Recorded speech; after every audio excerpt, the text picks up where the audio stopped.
Hello, I'm Ranger Gary and welcome to Fort Moultrie, a site rich in military history and home to one of the most significant collections of 19th century artillery in the United States. Let's head inside and take a look at some of our artillery. Our first stop is going to be our set of Rodman guns that you see behind me. They were developed in the 1850s by Thomas Rodman, an Army Ordnance officer, and they were produced in large numbers during the Civil War. The barrel alone that you see weighs 50,000 pounds, and it could fire a cannonball, a round cannonball, that will go about 4 miles. These guns were used extensively for coastal defense, primarily by the U.S. Army.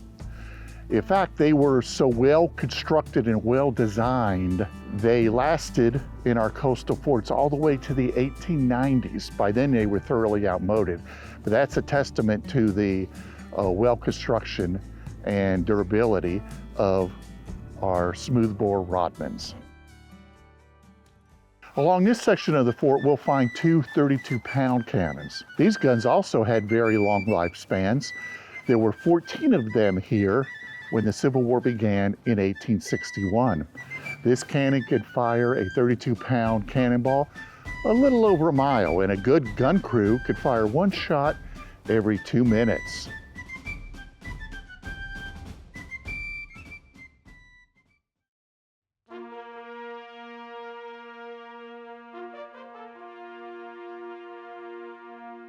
We're here at Cannon Row at Fort Moultrie, where some of our more unusual artillery pieces are displayed. We have two models of what's called Parrott rifles here. And these guns were not named for the bird, but for Robert Parker Parrott, who is the Army Ordnance officer that developed them. The big innovation with these guns is that they are rifled. You look down the barrel, there are spiral bands or grooves going all the way down the inside.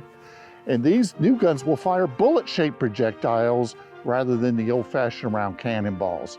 Now, the rifled bore and the bullet-shaped projectile will enable you to fire much more accurately and get a greater distance. So with one of these guns, you could hit an enemy position, say 5 miles away. For coast artillery, they were produced in 3 different configurations. The smallest was a 100-pound model. Here we have a 200-pound model, and the biggest is a 300-pound model. And both of these were cast at the West Point Foundry at Cold Spring, New York in 1864. We're at our 13-inch mortar, and we're getting the designation by simply measuring the diameter of the bore here. Now, this is a weapon that you're going to use in indirect fire. Say there's a ship 2 miles offshore. This mortar here on shore could fire like a 200-pound exploding round projectile in a big arcing motion up and down, and hopefully to hit the ship. So this particular model was cast at the Fort Pitt Foundry in Pittsburgh, Pennsylvania in 1862. Most people know Fort Moultrie is a Civil War fort, but actually the military history here goes back to 1776.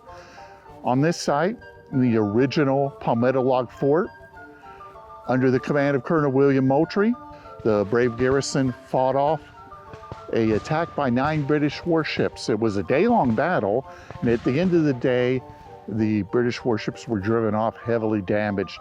You know, this was one of the first victories in the American Revolution for the Patriot side, and it's celebrated locally within South Carolina as Carolina Day. This gun is a replica, and it's typical of the guns that were in the original fort.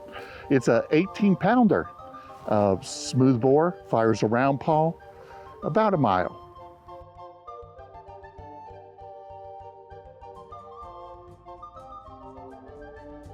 Thank you so much for coming on our artillery tour today, and hope that you could visit in person along with our other Charleston area national parks.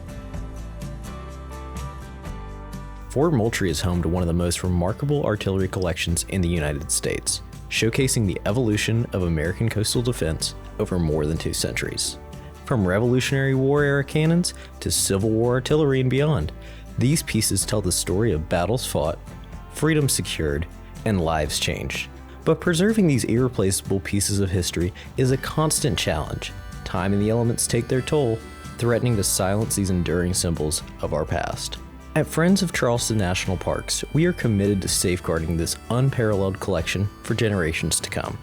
Your support makes this possible. Join us in the Cannon Conservation and Preservation Program. Help protect these vital links to our heritage. Visit saveourcannon.org today and make your contribution. Together, we can keep history alive.